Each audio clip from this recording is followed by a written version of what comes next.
Hello friends, back to Bhavani life style. Happy very good morning friends. இந்த தானிய வகைலாம் சும்மா நம்ம நார்மலாக ஊற வச்சுட்டு வேக வச்சு சாப்பிட்றத விட இப்படி முளை கட்டி சாப்பிட்டா உடம்பு அவ்வளோ சத்தான்.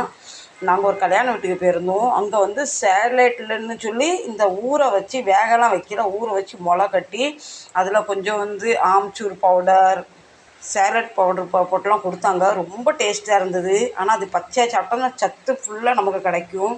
ஆனால் இவருக்கு இப்படியே கொடுத்தனா அவர் என்ன மாடுன்னு நினச்சி எப்படி கொடுக்கன்னு சண்டைக்கு வந்துடுவார். லேசாக அதை வேக வச்சிடலாம். இதை வந்து கண்ணா பின்னாலாம் வேக நான் வச்ச தண்ணி வந்து வடிக்கலை. குறைய தண்ணி வச்சனால அப்படி நல்லா 3/4 வேக்காடு கூட 1/2 வேக்காடில் வடிச்சிட்டு அப்புறம் தாளிச்சிடலாம். இது என்ன பிரச்சனை, ரொம்ப குழைய வேக வச்சுட்டா சத்தெல்லாம் போயிடும். அதனால் ஒரு 1/2 வேக்காடில் கரெக்டாக வெந்து வந்துட்டு இப்போ தாளிக்கிறதுக்காக நம்ம செடியிலேருந்து கொஞ்சமாக கருவேப்பிலை பறிச்சிக்கலாம்.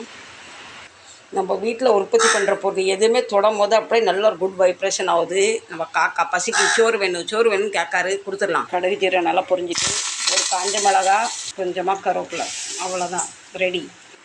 தினம் பிரேக்ஃபாஸ்ட்டில் இட்லி தோசை சாப்பிடாம இப்படி செஞ்சால் ரொம்ப நல்லாயிருக்கும். இது சப்பாத்தியும் பண்ணி ஹாட் பாக்ஸில் வச்சாச்சு. கீரையும் எடுத்து கிண்ணத்தில் வச்சாச்சு. வேக வச்ச பயிறு எடுத்து டிஃபனில் மாற்றியாச்சு.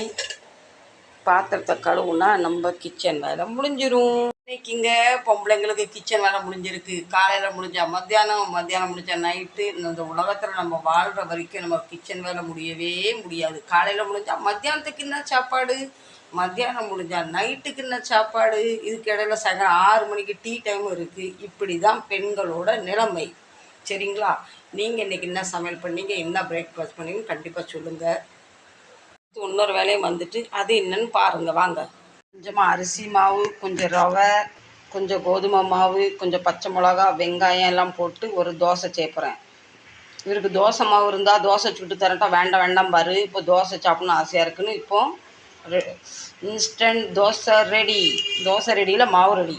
கொஞ்சமாக சோடாப்பு எதுக்குன்னா உடனே நம்ம கரைச்சி சுட்டுரும் பார்த்தீங்களா, அப்போ கொஞ்சம் பஞ்சு மாதிரி வரும், இல்லைன்னா ஒரு மாதிரி வரட்டி மாதிரி ஆயிரும். இப்போ இந்த விளக்கு மாற்றால லேசாக எண்ணெய் தடவிக்கலாம். ஹோட்டல்லலாம் பார்த்துருக்கேன், உண்மையான விளக்கு மாற்ற வச்சு அந்த கல்லில் ராவுன்னு வாங்க. இது வந்து மெலிசாக தான் நான் ஊற்றுறேன். தடியாக ஊற்றுனா அவர் பிடிக்காது. 3 சைஸ் தோசையை மாற்றி போட்டுடலாமா? மாற்றியாச்சு. நல்லா முறுமுறுன்னு வந்திருக்கு தோசை. இப்போ இப்படி ஒரு திருப்பு. இந்த தோசைக்கு நான் சட்னி ஒன்றும் பண்ணல, கேச்சப் இருக்கு, அதுதான் கொடுக்க போகிறேன். பிடிச்சா கண்டிப்பாக சப்போர்ட் பண்ணுங்கள். மறக்காமல் ஒரு லைக்கையும் தந்துடுங்க. மீண்டும் ஒரு பதிவில் சந்திக்கிறேன். கத்தா பாய், லவ் யூ. அதுக்கு இப்போ சட்னி வேணுமா? வாங்க கொஞ்சம் சட்னி அரைச்சிடலாம். இவர் என்னை வச்சு இன்னெல்லாம் வித்த காட்டிக்கிட்டு இருக்கா பாருங்கள்.